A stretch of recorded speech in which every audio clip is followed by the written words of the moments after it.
Okay. Good evening, everybody. In this last session of UPSC Prelims 5-day bootcamp, and today we are going to discuss the previous year's trend analysis of science. Okay, and the remaining topics. Some topics are remaining. For example, Indian polity and constitution. So those the list of topics I will upload on the app. So I hope that you are watching the recorded lectures as well as you are also accessing the PDF documents uploaded on the app. Okay, so let us start with the UPSC Prelims 2021 and the science section. So you can see the first question on science, recombinant vector vaccines. With reference to recent developments regarding to recombinant vector vaccines, consider the following statements. Genetic engineering is applied in the development of these vaccines. Bacteria and viruses are used as vectors. Which of the statements given above are correct? See, genetic engineering, biotechnology, these aspects are very popular with respect to UPSC prelims. These topics are very favorite of UPSC, and since last 5 to 6 years, more and more questions are getting reflected in UPSC prelims question paper.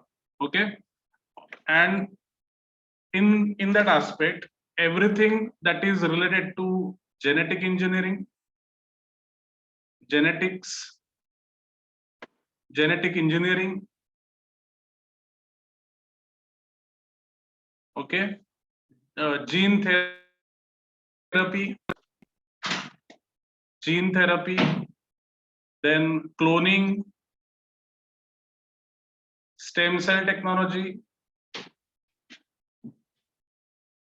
So all these aspects, all these recent developments in the genetics and genetic engineering, they are asking repeatedly. No, see, this is not a class.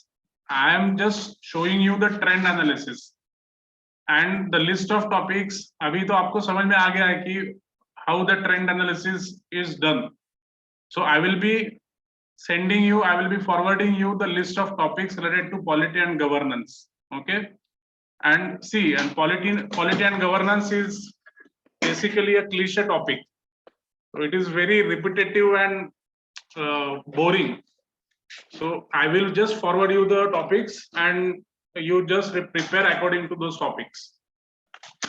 Okay, so are you getting my point? Genetic engineering and gene therapy and cloning and stem cell technology, these are very important aspects and getting repeated every year.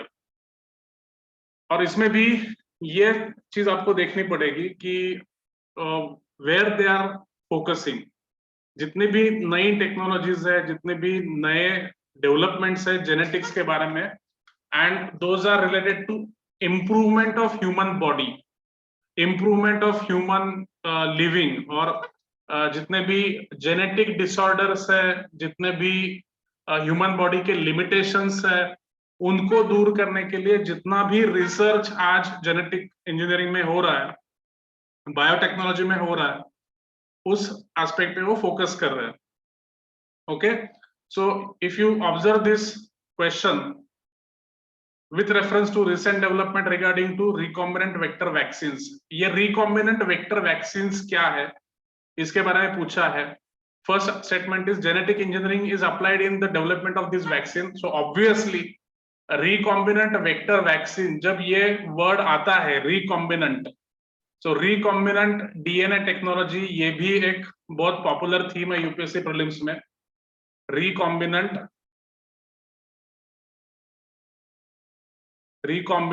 DNA technology.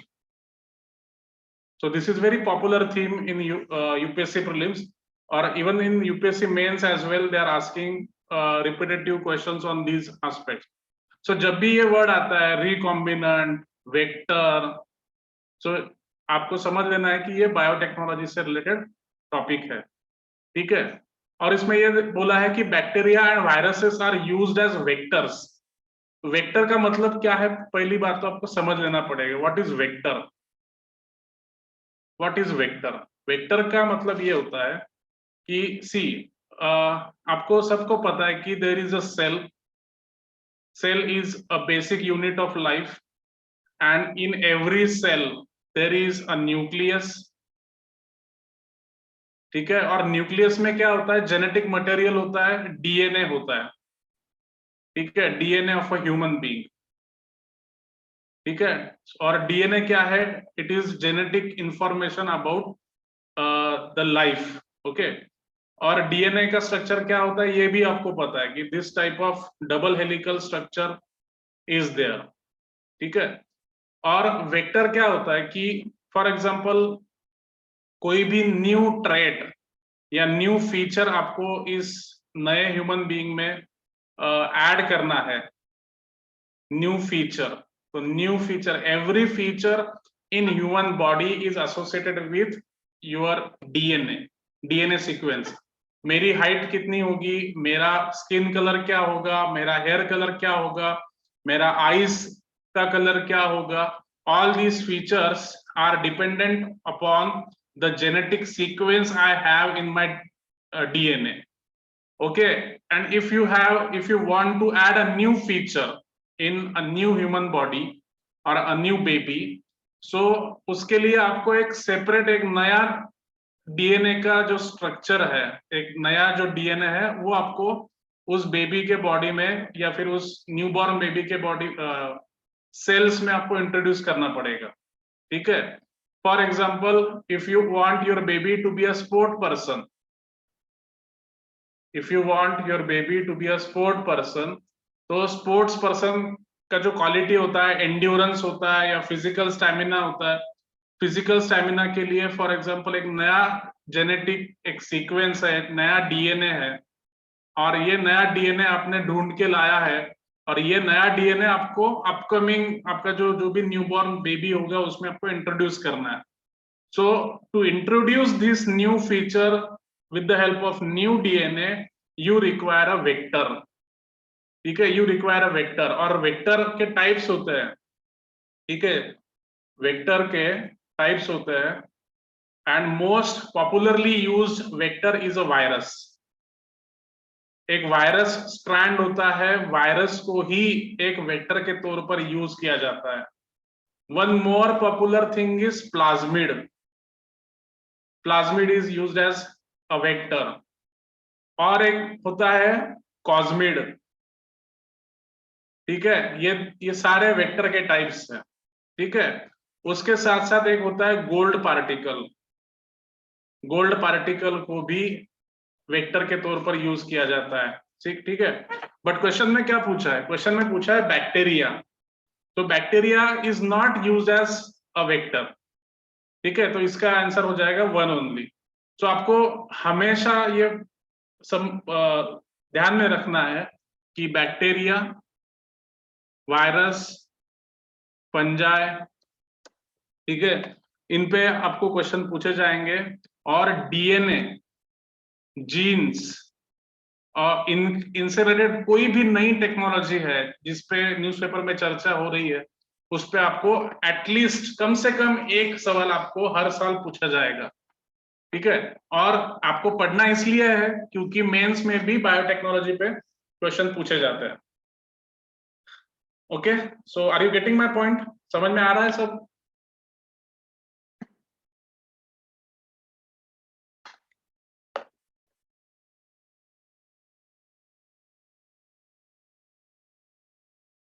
Okay everybody, सब लोग एक comment में बता दो मुझे.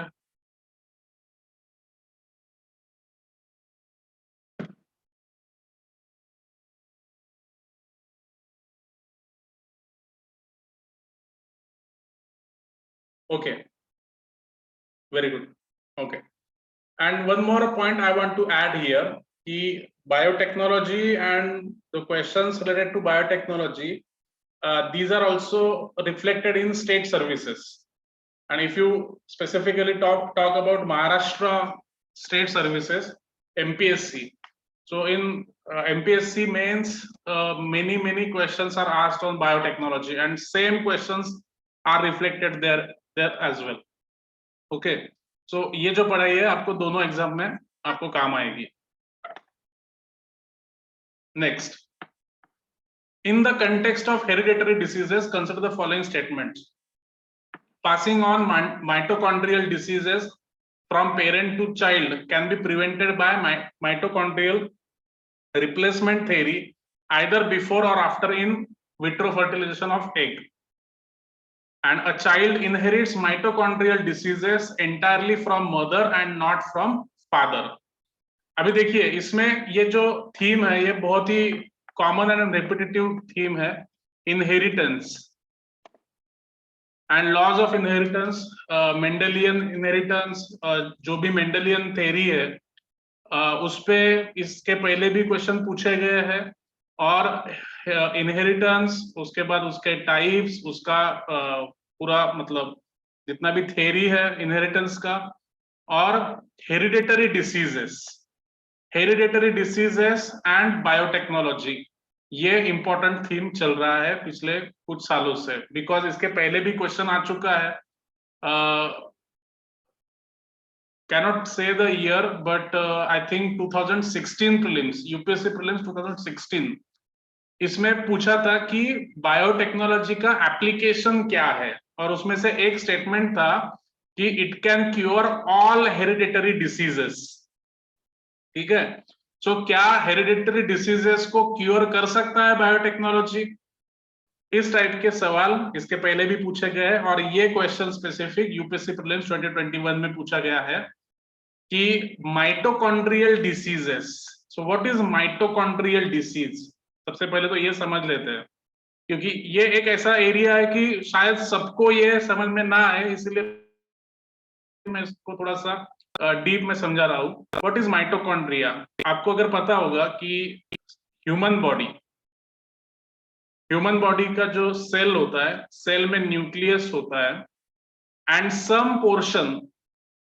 Some portion means अगर हम देखेंगे जितना भी जेनेटिक इंफॉर्मेशन होता है, if this is a cell, okay, cell में होता है न्यूक्लियस, ठीक है, और उसके बाद सेल न्यूक्लियस के बाहर होता है साइटोप्लाज्म, और साइटोप्लाज्म में बाकी माइटोकॉन्ड्रिया होता है, गोल्गी एपैरेटस होता है, एंड सो ऑन. ठीक है, जो 99% जेनेटिक इंफॉर्मेशन होती है वो न्यूक्लियस में होती है, and something about 1% genetic information lies in mitochondria. Mitochondria में लगभग 1% जेनेटिक इंफॉर्मेशन होती है. ठीक है, तो इसे हम कहते हैं mtDNA, माइटोकॉन्ड्रियल डीएनए. ठीक है, और माइटोकॉन्ड्रियल डीएनए से एक कंसेप्ट एसोसिएटेड है माइटोकॉन्ड्रियन ईव.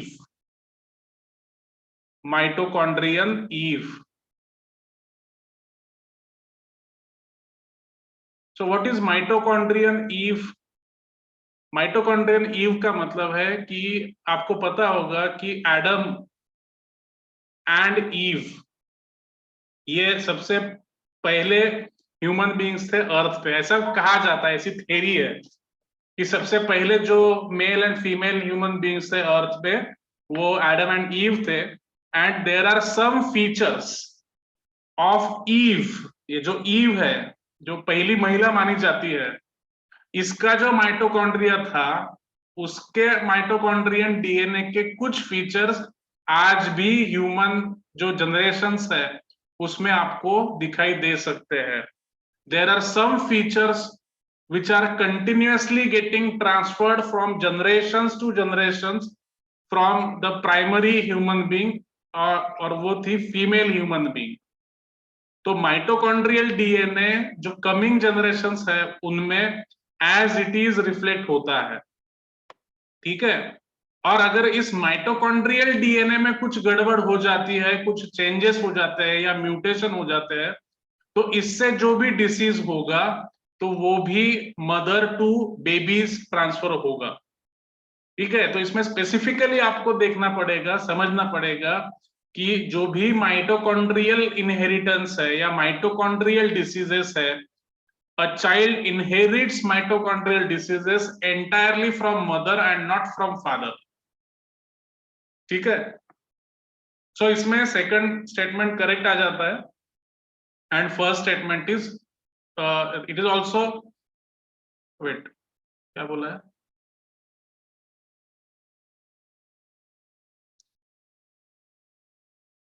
हाँ, so first and second statement दोनों इसमें बराबर है. Passing on mitochondrial diseases from parent to child can be prevented by mitochondrial replacement theory before or after in vitro fertilization of egg. Yes, both statements are correct. इसमें correct answer हो जाएगा both 1 and 2. ठीक है, अब जो mitochondrial diseases है वो कैसे प्रिवेंट कर सकते हैं, जब इन विट्रो फर्टिलाइजेशन हो रहा है. इन विट्रो फर्टिलाइजेशन जब हो रहा है तो फर्टिलाइजेशन के पहले भी हम माइटोकॉन्ड्रियल डिसीज उसको प्रिवेंट कर सकते हैं, या फिर फर्टिलाइजेशन के बाद भी हम माइटोकॉन्ड्रियल डिसीज को निकाल सकते हैं और एक हेल्दी बेबी हम क्रिएट कर सकते हैं. और इसी से रिलेटेड एक और कंसेप्ट है, 3 parent concept, concept of 3 parents. क्या आपने इसको सुना है? किसी भी बेबी के जनरली 2 पेरेंट्स होते हैं, बट इस केस में बेबी के 3 पेरेंट्स होंगे. क्या आपने इसके बारे में सुना है कभी, about 3 parents in a baby? मैं इसको ड्रॉ करता हूं और आपको समझाता हूं.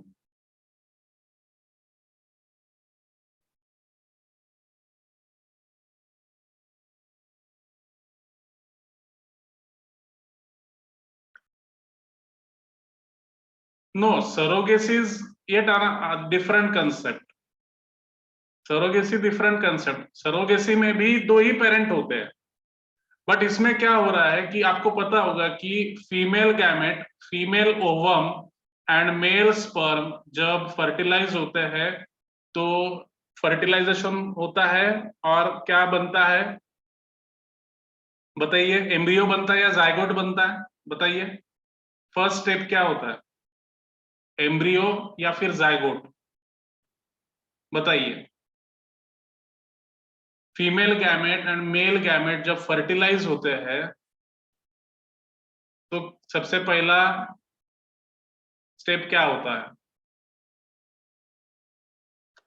जायगोट होता है या एम्ब्रियो होता है? सिर्फ एक ही बंदा रिप्लाई दे रहा है. Only 1 person is replying in the comments. Try to answer, everybody try to answer. So embryo is wrong, embryo is wrong. पहले होता है जायगोट और उसके बाद उसका जब डेवलपमेंट होता है तब उसका एम्ब्रियो होता है. ठीक है, अब आपको पता है कि जो भी माइटोकॉन्ड्रियल डिसीज है वो फीमेल, जो फीमेल पेरेंट होता है वहां से ट्रांसफर होता है. तो क्या किया जाता है कि ये जो फीमेल गैमेट्स है, यहाँ का इसमें जो एम्प्टी डीएनए है, इसमें जो एम्प्टी डीएनए है उसको बाहर निकाल दिया जाता है और एक दूसरी फीमेल होती है, हेल्दी फीमेल, और उस हेल्दी फीमेल का जो ओवम होता है उसमें जो एम्प्टी डीएनए है, जो हेल्दी एम्प्टी डीएनए है, उसको इस फीमेल ओवम में डाल दिया जाता है. फिर जो जायगोट तैयार होगा और जो एम्ब्रियो तैयार होगा और जो बेबी होगा उसके टेक्निकली 3 पेरेंट्स होंगे, parent 1, parent 2 and parent 3. This is 3 parent concept. Okay, no problem.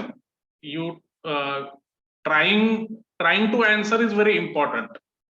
Answer देना ये इंपॉर्टेंट है, आंसर सही होना या गलत होना ये इंपॉर्टेंट नहीं. Okay, so this is called as mitochondrial replacement theory. This is called as MRT, mitochondrial replacement theory. ठीक है, तो इसमें दोनों, अभी इसमें क्या बोला है कि फर्टिलाइजेशन के पहले भी आप एम्प्टी डीएनए चेंज कर सकते हो और फर्टिलाइजेशन के बाद भी इसको चेंज कर सकते हो बिफोर इम्प्लांटेशन। सिर्फ आपको ये याद रखना है कि इम्प्लांटेशन के पहले, क्योंकि इम्प्लांटेशन हो जाने के बाद, इम्प्लांटेशन का मतलब जो भी एम्ब्रियो तैयार होता है उसको फिर जो मदर है उसके वूम में ट्रांसप्लांट किया जाता है, इम्प्लांट किया जाता है।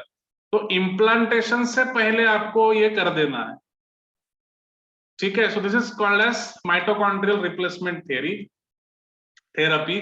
तो इस पे भी ये जो एस्पेक्ट है डीएनए के, जितने भी एस्पेक्ट है और जिससे लेटेस्ट टेक्नोलॉजी जुड़ी हुई है और जिसपे न्यूज़पेपर में डिस्कशन होता है, इसमें अभी प्रॉब्लम ये है कि इसमें एथिकल कंसर्न्स बहुत सारे हैं। एथिकल कंसर्न्स इसलिए है कि जो एम्ब्रियो के साथ या जाइगोट के साथ जो हम ये खिलवाड़ करते हैं, इसे अनएथिकल माना गया है, इसलिए इस पे बहुत सारा आर्टिकल्स आता रहता है, डिस्कशन होता रहता है, ठीक है। Next, now coming to next question, Bolgard 1 and Bolgard 2 technologies are mentioned in the context of developing genetically modified crops. Genetically modified crops, genetic modified organisms, these are important themes. इस पे आपको हमेशा question दिखेंगे, कुछ ना कुछ question आपको इसमें दिख जाएंगे, ठीक है। Genetical modified GM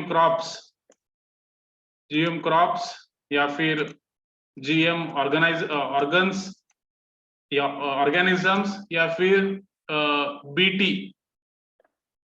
BT cotton, BT brinjal, इस पे भी बहुत सारे क्वेश्चंस आपको दिखे हैं, ठीक है। एक इससे रिलेटेड एक प्रोटोकॉल है, जितने भी जेनेटिकली मॉडिफाइड ऑर्गेनिजम्स है उससे रिलेटेड एक प्रोटोकॉल है। क्या आप इसका नाम बता सकते हैं? What is the name of protocol? That protocol is called as that protocol is called as protocol on biosafety.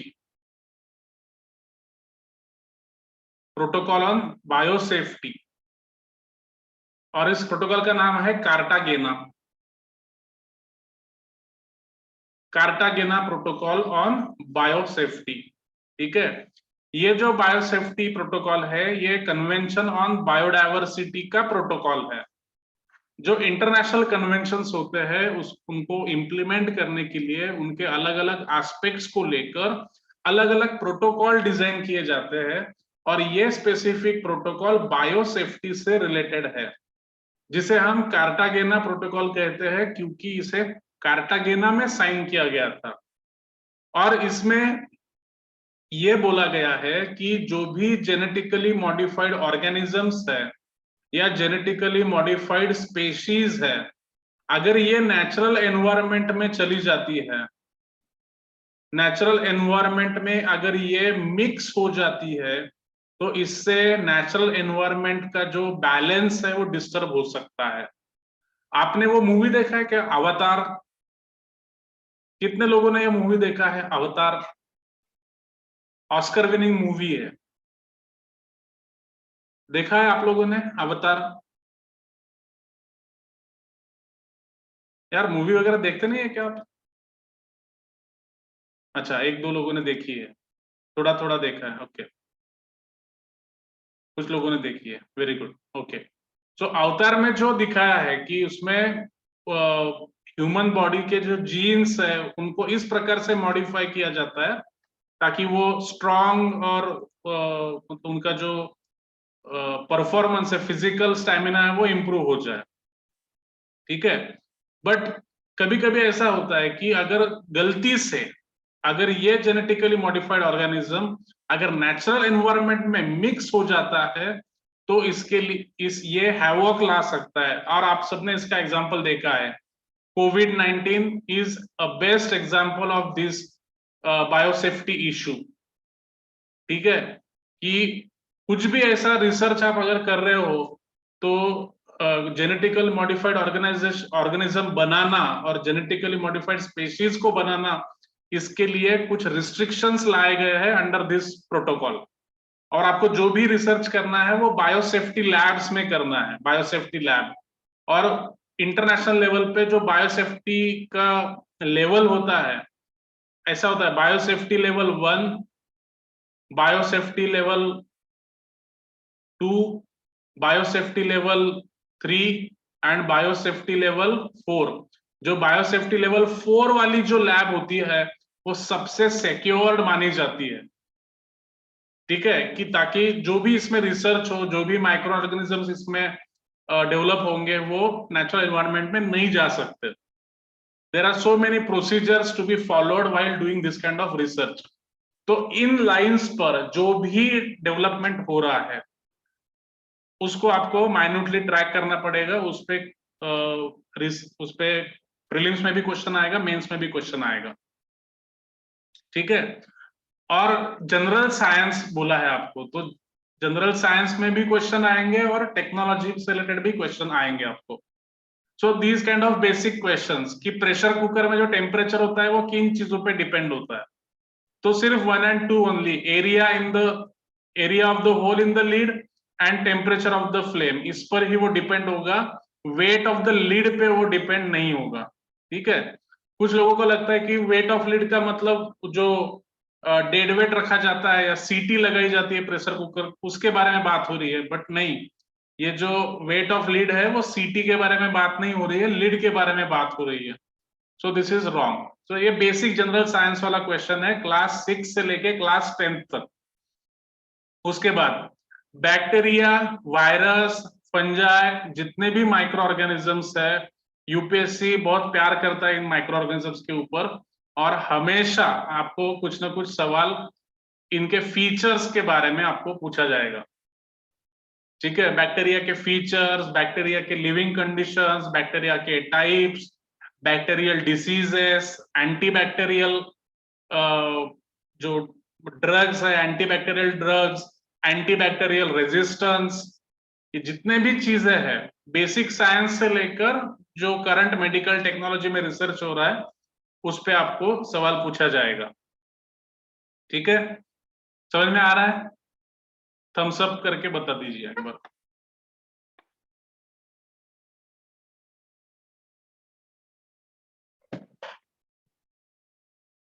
देखिए एक ही पेज पर 3 सवाल है जिसमें वायरस के बारे में बात की है, ठीक है। क्वेश्चन नंबर 65 में भी बैक्टीरिया और वायरस के बारे में बात की है। क्वेश्चन नंबर 69 में भी बैक्टीरिया और वायरस पूछे गए हैं, और क्वेश्चन नंबर 70 में भी एडिनो वायरस एंड डीएनए जो आरएनए वायरस है, रेट्रोवायरस, इनके बारे में पूछा गया है, ठीक है। सो वायरस, बैक्टीरिया, माइक्रो ऑर्गेनिजम्स, ये बहुत इंपॉर्टेंट कंसेप्ट्स है। Adenovirus have single-stranded DNA genomes, whereas retroviruses have double-stranded. ये जो स्टेटमेंट है ये गलत है, ये उल्टा है। एडिनोवायरस डबल स्ट्रैंडेड होता है और रेट्रोवायरस सिंगल स्ट्रैंडेड होता है। And second statement is correct. Common cold is sometime caused by an adenovirus, whereas AIDS is caused by retrovirus. So second statement is correct. So diseases के बारे में, viral disease, bacterial disease, human diseases, general जो भी chapter है human diseases पे, NCERT में जो भी डिसीजेस आपको दिए हैं सारे अच्छे से प्रिपेयर करके जाओ। उसके साथ साथ जो लूसेंट जनरल नॉलेज है ह्यूमन डिसीजेस, तो ह्यूमन डिसीजेस में जितने भी कॉमन डिसीजेस है, बैक्टीरियल डिसीजेस है, वायरल डिसीजेस है, जितने भी लेटेस्ट डिसीजेस है, विटामिन डेफिशिएंसी डिसीज है, मिनरल डेफिशिएंसी डिसीजेस है, जितने भी डिसीजेस है उनको आप अच्छे से प्रिपेयर करके जाओ। उनके सिम्टम्स और उनका डायग्नोसिस कैसे किया जाता है ये भी आपको पूछा जाएगा, ठीक है। और ये जो बेसिक साइंस वाले क्वेश्चन है इन पे हम ज्यादा टाइम वेस्ट नहीं करेंगे। अभी ये पूछा है कि water can dissolve more substances than any other liquid. इसके पीछे क्या कारण है? Because it is dipolar in nature. Good conductor of heat, इससे कुछ नहीं होता। हाई स्पेसिफिक वैल्यू से कुछ नहीं होता है। ऑक्साइड्स ऑफ हाइड्रोजन, ये कुछ भी नहीं है। Correct answer is it is dipolar in nature. It is dipolar in nature, that's why water dissolves more substances. अब देखिए एलईडी लैंप्स और सोडियम लैंप्स में डिफरेंस पूछा है, एलईडी लैंप्स और सोडियम लैंप्स पे। सी कुछ साल पहले सीएफएल लैंप्स बहुत पॉपुलर हुए थे, उस पे क्वेश्चन पूछा गया। ठीक है, समझ लो इस बात को। फ्यू इयर्स बैक, मतलब 2011 से लेके 2013-14 तक CFL were very popular, CFL। ठीक है, तो इन पे भी कुछ सवाल आपको यूपीएससी प्रीलिम्स में पूछे गए हैं। अभी पिछले कुछ सालों से, specifically after 2017, LED lamps, LED light emitting diode lamps, इसके बारे में क्वेश्चन पूछे जा रहे हैं। ठीक है, एलईडी। और स्पेसिफिकली उसके बाद जब जो व्हाइट एलईडी है, व्हाइट एलईडी के लिए जब नोबेल प्राइज दिया गया 2016 में, तो उसके बाद तो बहुत सारे क्वेश्चंस, मतलब ये बहुत पॉपुलर हो गया LED.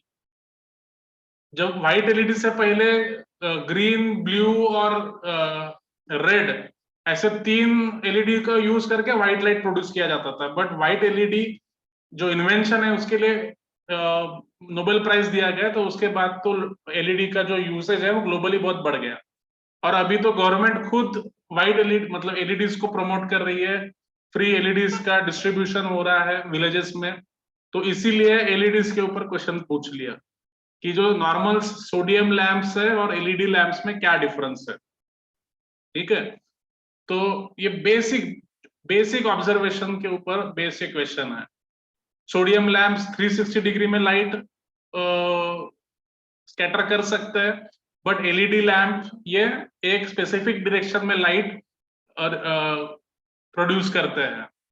Street lights, sodium lamps have longer lifespan than LED lights is false, क्योंकि एलईडी लैंप्स का जो मेन फीचर है, मेजर फीचर है कि उसका लॉन्गर लाइफ है उसका, जो कि सोडियम लैंप्स का नहीं है। ठीक है, सो इसमें भी करेक्ट आंसर क्या है, 1 और 3 ओनली। तो आपको यह समझना है कि जिस पे भी अभी फोकस है गवर्नमेंट का, जो नई टेक्नोलॉजी है, नई एनर्जी सेविंग टेक्नोलॉजीज है। अभी एलईडी क्या है, LED is energy saving technology. Energy saving बोल दीजिए या फिर एनर्जी एफिशिएंट बोल दीजिए। ठीक है, तो इस पे यूपीएससी क्वेश्चन पूछ रहा है, ये आपको समझना पड़ेगा। The term AS2 is called about in the context of the spread of viral diseases. जब कोविड-19 का स्प्रेड हो रहा था, तो उस कंटेक्स्ट में AS2 ये एक टाइप का डीएनए है, एक टाइप का प्रोटीन है, जो रिस्पॉन्सिबल है कोविड-19 पॉजिटिव होने के पीछे। क्योंकि इसके थ्रू जो कोविड वायरस है इंडिया, मतलब ह्यूमन बॉडी के अंदर एंटर करता है। These are those entry points in the human body और स्पेसिफिकली ऑन ह्यूमन सेल। ये जो AS2 प्रोटीन है वो हर सेल के ऊपर प्रेजेंट होता है, इससे कोविड-19 इन्फेक्शन होने के चांसेस ज्यादा होते हैं। सो करंट में था, करंट अफेयर्स में इस पे चर्चा हो रही थी और इसीलिए इसको पूछ लिया। तो आप ये ऑब्जर्व कीजिए कि कोरोना तो पिछले 2 साल पे तो लाखों आर्टिकल्स आ गए होंगे द हिंदू में, इंडियन एक्सप्रेस में, बट किस पे फोकस किया है, क्या पूछा है, AS2 प्रोटीन के बारे में पूछा है। ठीक है, सी करंट अफेयर्स इज, हाँ अभी आपने पूछ ही लिया है तो ये बता ही देता हूं मैं। सबसे पहली बात, सबसे इंपॉर्टेंट चीज, current affair is most important, most important. ठीक है, मोस्ट इंपॉर्टेंट। करंट अफेयर का जो प्रिपरेशन है वो पैरेलल होना चाहिए। ठीक है, ना कि कंपाइलेशन बेस्ड, कि मैं आखिर में कंपाइलेशन पढ़ लूंगा और मुझे सारे के सारे आंसर्स आ जाएंगे, तो ऐसा नहीं है। इसका रीजन ये भी है कि 2021 में जो कोर करंट अफेयर टाइप के क्वेश्चंस आते थे, तो वो उनकी संख्या कम है। स्टैटिक प्लस डायनामिक वाले जितने भी क्वेश्चंस है, हर क्वेश्चन में कहीं ना कहीं करंट अफेयर्स को लिंक करके क्वेश्चन पूछा है, या फिर करंट अफेयर्स से रिलेटेड जो स्टैटिक पोर्शन है उसको हाईलाइट करके क्वेश्चन पूछा गया है। बट जो स्पेसिफिकली करंट अफेयर्स के, जो कोर करंट अफेयर्स के क्वेश्चन आते थे, फॉर एग्जांपल मिलिट्री एक्सरसाइजेस पे क्वेश्चन आते थे, जितने भी रिपोर्ट्स एंड इंडाइसेस है उसके ऊपर क्वेश्चंस आते थे, जो भी समिट्स है, समिट्स में जो जितने भी डिक्लेरेशंस थे उन पे क्वेश्चन पूछे जाते थे। मतलब जो जिस टाइप का करंट अफेयर्स पिछले 2 साल से कोचिंग इंडस्ट्री पूरा थोप रही थी स्टूडेंट्स के ऊपर कि ये करके जाओ, ये करके जाओ, और डेली करंट अफेयर्स के चैनल जब फ्लरिश हो रहे थे यूट्यूब के ऊपर, तो उस साल यूपीएससी ने बहुत बड़ा धक्का दे दिया ऐसे लोगों को कि जो स्पेसिफिकली जो कोर करंट अफेयर्स करते थे, लेकिन जो स्टैटिक प्लस डायनामिक ये नहीं करते थे।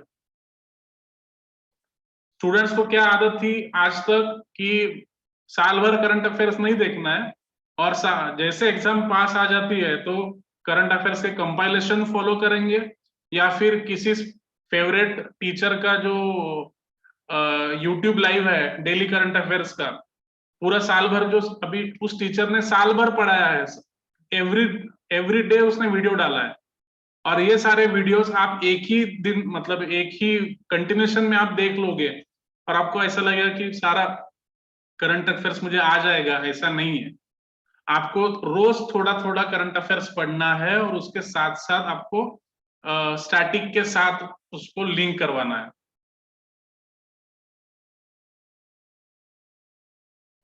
Yes, in case of state services as well, the preparation should be static plus dynamic. ठीक है, और बाकी स्टेट सर्विसेज के बारे में मैं आपसे पर्सनली बात करूंगा तब मैं आपको बताऊंगा, but right now for UPSC आपको स्टैटिक प्लस डायनामिक ही पढ़ना है। ठीक है, और आपको ये देखना है कि जो स्टैटिक टॉपिक है, जो थीम्स चल रही है यूपीएससी के क्वेश्चन पेपर में, उन थीम से रिलेटेड क्या करंट अफेयर्स में चल रहा है, इसका आपको रिवर्स इंजीनियरिंग करना पड़ेगा। पिछले 3 साल के जो पेपर्स है उनको पढ़ के जो ट्रेंड है, जो थीम है, जो थीम्स आपको दिख रही है, थीम्स को आइडेंटिफाई करके आपको करंट अफेयर्स पे एक पैनी नजर बनानी पड़ेगी, एक माइन्यूट सिलेक्शन ऑफ टॉपिक्स करना पड़ेगा। ठीक है, बाकी ऐसा भी नहीं है कि लास्ट ईयर नहीं पूछा current affair, core current affair last year नहीं पूछा तो अगली बार नहीं पूछेगा, ऐसा कुछ नहीं है। जो करंट अफेयर आप अभी तक जिस प्रकार से पढ़ रहे होंगे, फॉर एग्जाम्पल करंट अफेयर्स पढ़ने के 2 तरीके हैं। ठीक है, कुछ लोग डेली पढ़ते हैं, डेली न्यूज़पेपर फॉलो करते हैं, कुछ लोग कंपाइलेशन बेस्ड करते हैं कि मैं साल भर कुछ नहीं पढ़ूंगा, मैं 2 महीने पहले कंपाइलेशन पढ़ लूंगा। आप उसमें से कोई भी हो, आप लोगों में से कोई 1 नंबर फॉलो करता होगा, कोई 2 नंबर फॉलो करता होगा, वॉट एवर द केस में बी, बट आपको दोनों केसेस में आपको ये देखना है कि जो इंपॉर्टेंट थीम्स है, जो पिछले 2 या 3 सालों से लगातार पूछी जा रही है, उनके अकॉर्डिंग आपको पढ़ाई करनी है। जब आप डेली न्यूज़पेपर पढ़ रहे हो तो आपको ये देखना पड़ेगा कि पिछले 3 साल में जो भी थीम्स है मैं उसके अकॉर्डिंगली प्रिपेयर करूंगा या करूंगी।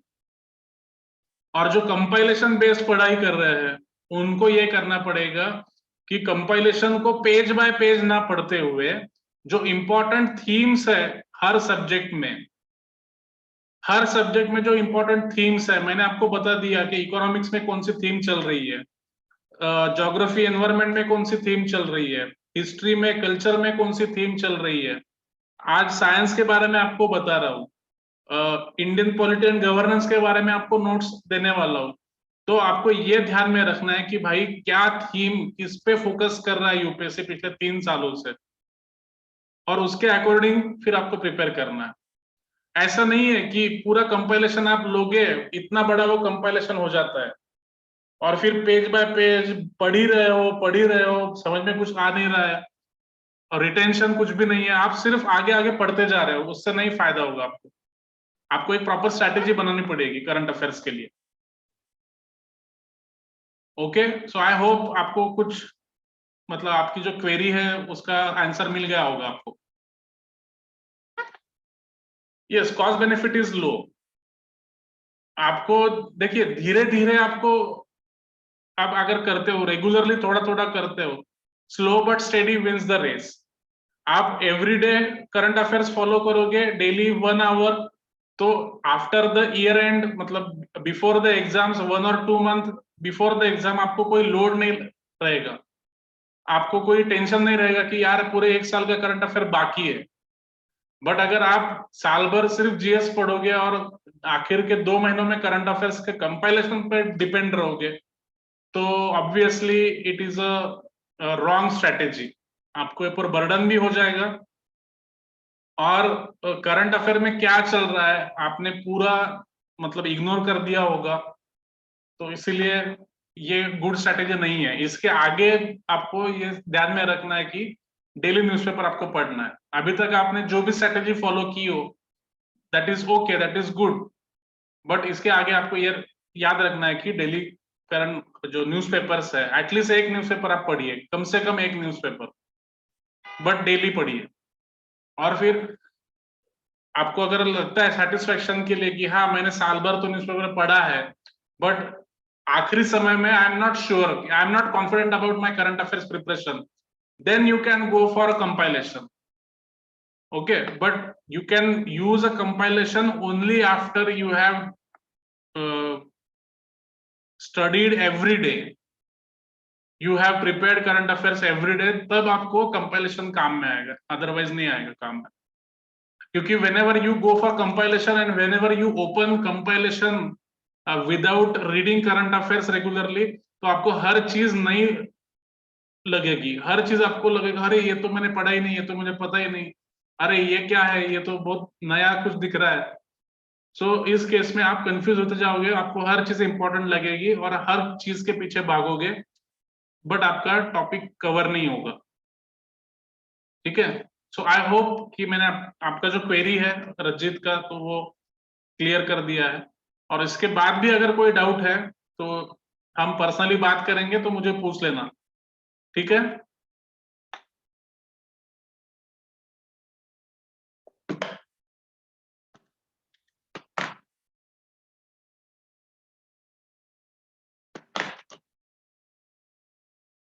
Okay, bisphenol A, a cause of concern. अभी मैंने बोला था आपको कि साइंस में और एनवायरनमेंट में, अभी हमने कल जो देखा है टॉपिक्स एनवायरनमेंट और ज्योग्राफी में, एनवायरनमेंट में कुछ टॉपिक्स थे जो हजारडस सब्सटेंसेस थे, बट अभी ये जो सीक्वेंस है ये साइंस वाले क्वेश्चन है सब। अभी इसमें भी आपको हजारडस सब्सटेंसेस के बारे में पूछा है। For example bisphenol A is a cause of concern, और क्यों, मतलब ये किस में पाया जाता है। तो फॉर एग्जांपल ये जो प्लास्टिक की बॉटल्स होती है, इस टाइप की जो प्लास्टिक की बॉटल आप देख रहे हो, इसमें इसमें जो पॉलीकार्बोनेट बॉटल्स होती है, इसमें आपको बिस्फेनॉल ए मिलता है, जो हेल्थ के लिए अच्छा नहीं होता है। बट आज जो नए प्रोडक्ट्स आ रहे हैं मार्केट में, तो उस पर लिखा होता है बीपीए फ्री। जो स्टैंडर्ड बॉटल्स है, जो थोड़ी सी महंगी बॉटल्स आती है, तो उस पर लिखा होता है बीपीए फ्री। ठीक है, बिस्फेनॉल ए फ्री। तो ये पूछ लिया आपको। अगर आप सुपरमार्केट में जाते हो, बिग बाजार में जाते हो, तो जो स्टैंडर्ड जगह से अगर आप प्लास्टिक बॉटल्स या प्लास्टिक टिफिन खरीदते हो, तो हमेशा उस पर लेबलिंग किया होगा, लेबल्स पे आपको दिखेगा कि बीपीए फ्री है या नहीं है। अगर लेबल पे नहीं लिखा है बीपीए फ्री, तो वो बीपीए फ्री नहीं है। अभी फॉर एग्जांपल ये बॉटल मैं पिछले कुछ दिनों से यूज कर रहा हूँ, this is not BPA free, ये बहुत चीपर बॉटल है, ये किसी चाय पत्ती पर फ्री आई है, मिली प्रीमियम चाय। तो ये बहुत लो क्वालिटी पॉलीकार्बोनेट बॉटल है, इसमें बीपीए होता है, so which is harmful for body. ठीक है, सो इस टाइप के क्वेश्चंस आपको देखना है। तो यहाँ पे एक सिग्नल ऐसा भी मिल रहा है आपको कि आप कितना ऑब्जर्वेशन पावर आपका कितना है, कि आप जहां भी जाते हो आप कितना ऑब्जर्व करते हो, ये भी आपका टेस्ट किया जाता है। ठीक है, ट्राइक्लोसैन ये भी एक हार्मफुल सब्सटेंस है। आप देख सकते हो कि यूपीएससी प्रीलिम्स 2021 में कितने हार्मफुल सब्सटेंसेस के बारे में क्वेश्चन पूछा गया था। सो ट्राइक्लोसैन ये हमेशा जो टॉयलेटरीज होती है या जो सोप होता है, शैम्पू होता है, इसमें पाया जाता है। और अगर इससे जो ट्राइक्लोसैन है, it is anti microbial, anti microbial substance है ट्राइक्लोसैन। तो ट्राइक्लोसैन अगर कॉस्मेटिक्स में डाला जाता है तो ह्यूमन बॉडी के ऊपर माइक्रोबायल डेवलपमेंट नहीं होगा। कभी कभी फॉर एग्जांपल हमें पसीना आता है तो पसीने की वजह से ह्यूमन बॉडी के ऊपर माइक्रोबायल डेवलपमेंट हो जाता है, तो जिससे कभी कभी फंगस जैसी बीमारी हो जाती है या स्किन इन्फेक्शन हो जाता है। तो to prevent this kind of infection, triclosan is added in shampoos and soap and body washes etcetera. But ये अगर पेट के अंदर चला जाता है, प्रोलॉन्ग्ड एक्सपोजर अगर होता है, तो ह्यूमन हेल्थ के लिए ये गलत है, ये हानिकारक है, हार्मफुल है। सो इस पे भी उन्होंने क्वेश्चन पूछ लिया है। सो कहीं ना कहीं करंट अफेयर्स में इस पे डिस्कशन होता होगा, इसीलिए इसको पूछा है। ठीक है, और कुछ कॉमन सेंस वाले भी क्वेश्चंस होते हैं। फॉर एग्जांपल दिस क्वेश्चन कि why astronomical distances are always measured in light years. Light years में ही क्यों एस्ट्रोनॉमिकल डिस्टेंसेस मेजर किए जाते हैं? इसका करेक्ट रीजन ये है कि speed of light is always constant and that's why the astronomical distances are calculated in light years. ठीक है, सो ये हो गया 2021 का पेपर। कुछ इंपॉर्टेंट जो क्वेश्चंस मैंने हाईलाइट किए। और अभी थोड़ा सा एक साल पहले देखते हैं हम, यूपीएससी प्रीलिम्स 2020। सो अभी याद पे देखिए, फर्स्ट क्वेश्चन साइंस का, in the context of recent advances in human reproductive technology. देखिए, रिप्रोडक्टिव टेक्नोलॉजी पे फोकस है यूपीएससी का। जैसे माइटोकॉन्ड्रियल रिप्लेसमेंट थ्योरी के बारे में हमने यूपीएससी प्रीलिम 2021 में देखा, यूपीएससी 2020 में पूछा गया है reproductive technology, human reproductive technology. और ये टेक्नोलॉजी हमेशा न्यूज में चलती रहती है। और इसमें प्रो न्यूक्लियर ट्रांसफर का मतलब पूछा है, what is pro nuclear transfer और किसके लिए यूज होता है। सो ये यूज होता है, देखिए आपको जो मैं बता रहा हूं कि थीम आइडेंटिफाई करते आना चाहिए, prevention of mitochondrial diseases in offspring. इसका जो करेक्ट आंसर है, प्रो न्यूक्लियर ट्रांसफर इसलिए किया जाता है to prevent mitochondrial diseases in offspring. ये सवाल है यूपीएससी प्रीलिम्स 2020 का, और सेम माइटोकॉन्ड्रियल रिप्लेसमेंट थ्योरी पे क्वेश्चन आया 2021 में।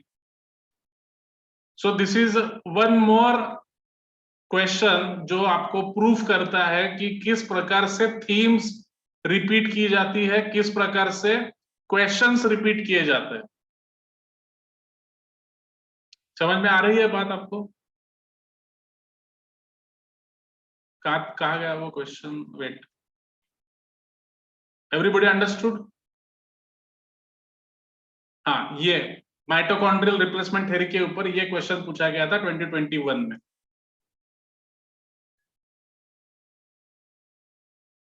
कि a child inherits mitochondrial disease entirely from mother and not from father। ठीक है, तो इस टाइप से क्वेश्चंस रिपीट होते हैं, आपको देखना है। With respect to with the present state of development, artificial intelligence can effectively do which of the following। अभी ये पूछा है कि with respect to the present state of development, आज जो भी डेवलपमेंट हो रहा है आर्टिफिशियल इंटेलिजेंस में, तो आर्टिफिशियल इंटेलिजेंस क्या क्या कर सकता है। So all the aspects are correct. Bring down electricity consumption, create meaningful short stories and songs, diagnosis कर सकता है डिसीजेस का, text to speech conversion and wireless transmission of electrical energy. All 5 are correct. पिछले कुछ सालों से, पिछले 2 या 3 सालों से आर्टिफिशियल इंटेलिजेंस बहुत न्यूज में है। आर्टिफिशियल इंटेलिजेंस, मशीन लर्निंग, ये जितने भी नए नए टेक्नोलॉजीज है ये न्यूज में है। इस पे करंट अफेयर्स में हमेशा कुछ ना कुछ आर्टिकल शेयर किया जाता है। और आर्टिफिशियल इंटेलिजेंस के यूसेज और एप्लीकेशंस क्या है, क्या क्या हो सकते हैं, अगर आप इनको सर्च करोगे तो ये पिछले पूरे साल में इन हर टॉपिक पे आपको आर्टिकल दिखेगा। ठीक है, you can find article on each and every aspect on the Hindu, Indian express, कोई भी न्यूज़पेपर देख लो, हर एस्पेक्ट पे आपको कोई ना कोई आर्टिकल मिल जाएगा, क्योंकि ये हमेशा डिस्कस होता है करंट अफेयर में। तो देखिए ये जो क्वेश्चन है किसी एक आर्टिकल से आप नहीं इसको कवर कर सकते। ऐसा बहुत मुश्किल होगा कि कोई एक एडिटोरियल ये सारी इंफॉर्मेशन आपको देगा। ठीक है, सो कंपाइलेशन पढ़ना ये सफिशिएंट नहीं है, आपको क्लोजली मॉनिटर और क्लोजली न्यूज़पेपर को फॉलो करना पड़ेगा। आप जब इस टॉपिक को, आर्टिफिशियल इंटेलिजेंस को पूरे साल भर फॉलो करोगे तब जाके आप इस क्वेश्चन को आंसर कर पाओगे। और इसीलिए ये क्वेश्चन पूछने का जो तरीका है वो इस प्रकार से यूपीएससी ने इवॉल्व किया है, because UPSC don't want the people who depend upon compilations. ठीक है, UPSC wants that UPSC candidates, UPSC aspirants should follow newspapers regularly and not once in a while. इसीलिए इस टाइप के सवाल पूछे जा रहे हैं।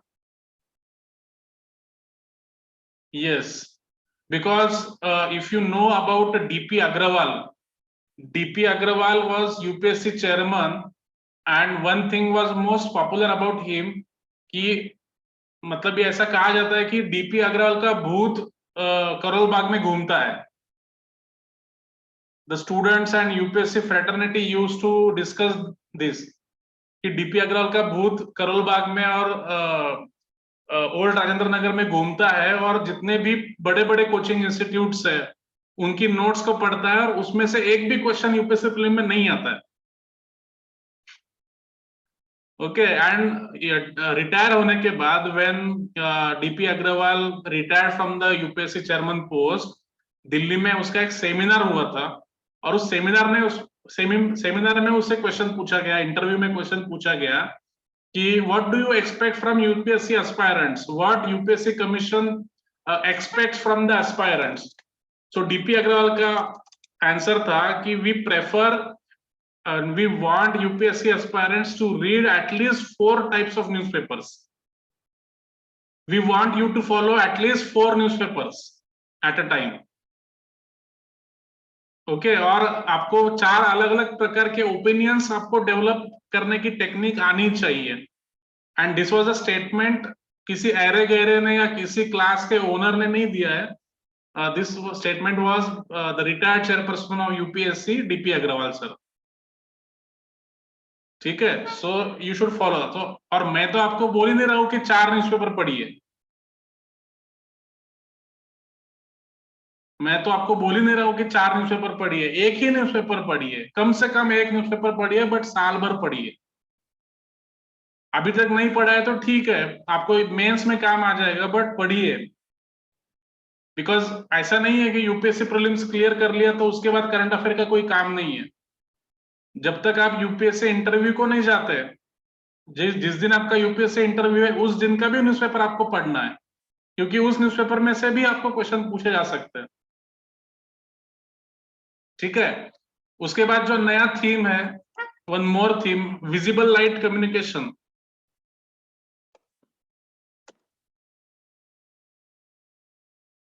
विजिबल लाइट कम्युनिकेशन पे सवाल पूछा गया है, इसके फीचर्स पे सवाल पूछा गया है, और इसमें एक स्पेसिफिक स्टेटमेंट रॉन्ग है जो कि रेंज के बारे में है। विजिबल लाइट कम्युनिकेशन ये इंडोर कम्युनिकेशन के लिए है, इंडोर यूसेज के लिए है और शॉर्ट रेंज है, बट इसमें लिखा है कि it is long range, that's why this statement is wrong. और जब भी कम्युनिकेशन टेक्नोलॉजी पे क्वेश्चन पूछा जाता है तो उसकी रेंज के बारे में हमेशा क्वेश्चन पूछते हैं यूपीएससी। आप पिछले 10 साल के क्वेश्चन देख लो, एक क्वेश्चन आया था नियर फील्ड कम्युनिकेशन पे, एनएफसी के बारे में क्वेश्चन पूछा था, एक क्वेश्चन पूछा था ब्लूटूथ के बारे में। ठीक है, तो जितने भी कम्युनिकेशन टेक्नोलॉजीज है, अपकमिंग कम्युनिकेशन टेक्नोलॉजीज है, इसके ऊपर आपको क्वेश्चन पूछा जाएगा। 3G, 3G, 4G, अभी 5G आ रहा है, जितने भी G है, जितने भी जनरेशन ऑफ टेलीकम्युनिकेशन टेक्नोलॉजीज है, इसके ऊपर आपको क्वेश्चन पूछा जाता है। आप पिछले 10 सालों में देख लो, बहुत सारे क्वेश्चन इस पे आए हैं। ठीक है, तो इन टेक्नोलॉजीज को आपको फॉलो करना है और आपको ये याद रखना है, ऐसा नहीं कि जितने भी टेक्नोलॉजीज है अभी तक की, सारी टेक्नोलॉजीज को प्रिपेयर करके जाओ, ऐसा नहीं है। जो करंट अफेयर्स में इंपॉर्टेंट कम्युनिकेशन टेक्नोलॉजीज है उसको आपको फॉलो करना है। फॉर एग्जाम्पल, एक बार क्लाउड कंप्यूटिंग पे क्वेश्चन आ गया, बिकॉज क्लाउड कंप्यूटिंग ये न्यूज में था, चर्चा होती थी उसके ऊपर, न्यूज़पेपर में आर्टिकल आते थे उस जमाने में, तो इसलिए क्लाउड कंप्यूटिंग पे क्वेश्चन पूछ लिया। जितने भी कंप्यूटेशन के टेक्निक्स है उस पे क्वेश्चन वो पूछते हैं कि जो जो न्यूज में है जो टेक्नोलॉजी, उसको फोकस किया जाता है। ठीक है, सी अभी ब्लॉकचेन टेक्नोलॉजी भी न्यूज में है। जैसे आर्टिफिशियल इंटेलिजेंस पे क्वेश्चन पूछा गया कि आर्टिफिशियल इंटेलिजेंस ये न्यूज में था, सिमिलरली ब्लॉकचेन टेक्नोलॉजी पिछले 2-3 सालों से न्यूज में है, तो उस पे क्वेश्चन पूछ लिया, उसके फीचर्स पूछ लिए। सेकंड स्टेटमेंट इज रॉन्ग, क्योंकि इसमें क्या बोला है कि ब्लॉकचेन टेक्नोलॉजी ये इसमें सिर्फ क्रिप्टो करेंसी से रिलेटेड एस्पेक्ट्स है, but blockchain technology is not only related to crypto currency, it is उसमें बहुत सारे एप्लीकेशंस है। उसमें थर्ड स्टेटमेंट भी गलत है, क्योंकि बोला है कि उसमें कोई भी चेंज कर सकता है विदाउट एनीबॉडीज परमिशन। ठीक है, या फिर कोई जो फीचर्स है फीचर में चेंजेस कर सकते हैं या नए फीचर डेवलप कर सकते हो विदाउट एनीबॉडीज परमिशन, ये गलत है। क्योंकि ब्लॉकचेन टेक्नोलॉजी पे जितने भी यूजर्स है सबके परमिशन जब होगी तभी कोई ना कोई मेजर चेंज उस इंफॉर्मेशन में हो सकता है, otherwise no one can change the information. तो इस टाइप के क्वेश्चन लगातार पूछे जा रहे हैं। कार्बन नैनो ट्यूब्स, जितने भी न्यू मटेरियल्स है, मटेरियल साइंस, सी न्यू मटेरियल्स, ठीक है, लाइट मटेरियल्स, इन पे क्वेश्चन पूछे जा रहे हैं। क्यों? क्योंकि इसके बहुत सारे एप्लीकेशंस है, carbon nano tubes, carbon fibres, carbon carbon का जो शीट है उसके ऊपर भी क्वेश्चन पूछा गया था, कार्बन फॉइल के ऊपर। सो जो कार्बन के जो प्रोडक्ट्स है या जो भी नैनो मटेरियल्स है, नैनो मटेरियल्स पे इसका जो एप्लीकेशन है वो स्पेस टेक्नोलॉजी में है, एयरक्राफ्ट टेक्नोलॉजी में है, इसीलिए इस टाइप के क्वेश्चन पूछे जा रहे हैं कार्बन नैनोट्यूब्स के ऊपर। ठीक है, तो जितने भी मटेरियल साइंस में या नैनो टेक्नोलॉजी में जितना भी नया एप्लीकेशंस है उसको आपको फॉलो करना पड़ेगा। अभी देखिए ड्रोन टेक्नोलॉजी पे क्वेश्चन पूछा है, consider the following activities: spraying pesticides on a crop field, inspecting the craters of active volcanoes, and collecting DNA breath samples from sprouting whales for DNA analysis। और पूछा है कि at the present level of technology, which of the above activities can be successfully carried out by using drones? इन तीन activities में से drone क्या क्या कर सकता है? तो इस हर एस्पेक्ट पे न्यूज आई है पिछले 1 साल में। न्यूज आई है, एडिटोरियल्स आए हैं, और ये सारे एस्पेक्ट्स न्यूज़पेपर में कवर हो चुके हैं, इसीलिए क्वेश्चन पूछा गया है। कुछ जगह पे ये एक्सपेरिमेंट किया गया कि क्रॉप फील्ड्स के ऊपर इंसेक्टिसाइड स्प्रे करने के लिए ड्रोन का यूज किया गया। कुछ जगह पे वोल्केनो का स्टडी करने के लिए ड्रोन का यूज किया गया। एंड एट सम प्लेसेस जो वेल्स है, वेल्स का जो ब्रेथ सैंपल्स है लेने के लिए भी ड्रोन का यूज किया गया। और ये सारी न्यूज करंट अफेयर्स में आ रही थी, इसीलिए इन सबको कंपाइल करके एक क्वेश्चन पूछा गया कि ड्रोन से हम क्या क्या कर सकते हैं। और ये भी पूछा है कि at present level of technology, ऐसा नहीं कि फ्यूचर में क्या पॉसिबल होने वाला है, at present level of technology what can be achieved by using drones, ये पूछा है। तो इसलिए आपको करंट अफेयर्स को माइन्यूटली ऑब्जर्व करना पड़ेगा। नेक्स्ट क्वेश्चन, ये स्पेस रिलेटेड है। हम एक क्वेश्चन लेंगे आज। एक्चुअली बहुत लेट हमारा क्लास शुरू हुआ, so wait a minute.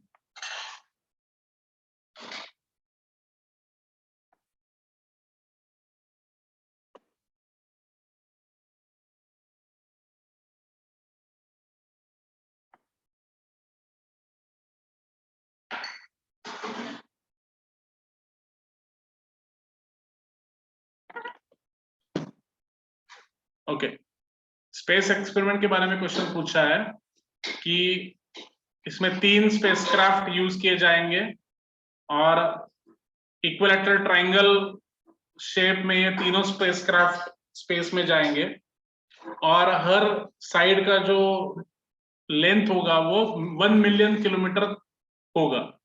1 million kilometre दूर ये तीनों स्पेसक्राफ्ट एक दूसरे के साथ होंगे। तो इस स्पेस मिशन का नाम है इवॉल्व्ड एलिसा। सो इवॉल्व्ड एलिसा, ये यूरोपियन कंट्रीज, 8 यूरोपियन कंट्रीज मिलकर ये स्पेस एक्सपेरिमेंट कर रहे हैं, और उसमें ग्रेविटेशनल वेव्स को डिटेक्ट करने के लिए ये यूज किया जा रहा है। ठीक है, सो ये भी core current affairs based question है। ठीक है, again genetic disorders, genetic changes के बारे में क्वेश्चन है। ठीक है, स्टेम सेल्स को हाईलाइट करके क्वेश्चन पूछा गया है। Genetic changes can be introduced in the cells that produce eggs और sperms of a prospective parent. A person's genome can be edited before birth at early embryonic stage, and human-induced pluripotent stem cells can be injected into embryo of a pig. तो ये तीनों statements correct है। जो मैंने आपको बोला था, human reproductive technologies. ठीक है, genetic changes can be introduce in the cells that produce eggs और sperms of a prospective parent. तो ये तीनों स्टेटमेंट्स करेक्ट है। ठीक है, ये जो स्टेटमेंट है, human included pluripotent stem cells, human induced pluripotent stem cells can be injected into embryo of a pig. Okay, this technology is called as xenotransplantation. This technology is called as xenotransplantation. ठीक है, इसमें क्या किया जाता है मैं बताता हूं आपको। xenotransplantation, तो इसमें स्टेम सेल्स का यूज किया जाता है। ह्यूमन इंड्यूस स्टेम सेल्स को लिया जाता है, इसको पिग के बॉडी में ट्रांसप्लांट किया जाता है, और कोई भी ह्यूमन ऑर्गन डेवलप किया जा सकता है। फॉर एग्जाम्पल ह्यूमन हार्ट हो सकता है, ह्यूमन लंग्स हो सकते हैं, ह्यूमन किडनीज हो सकती है। इसको हम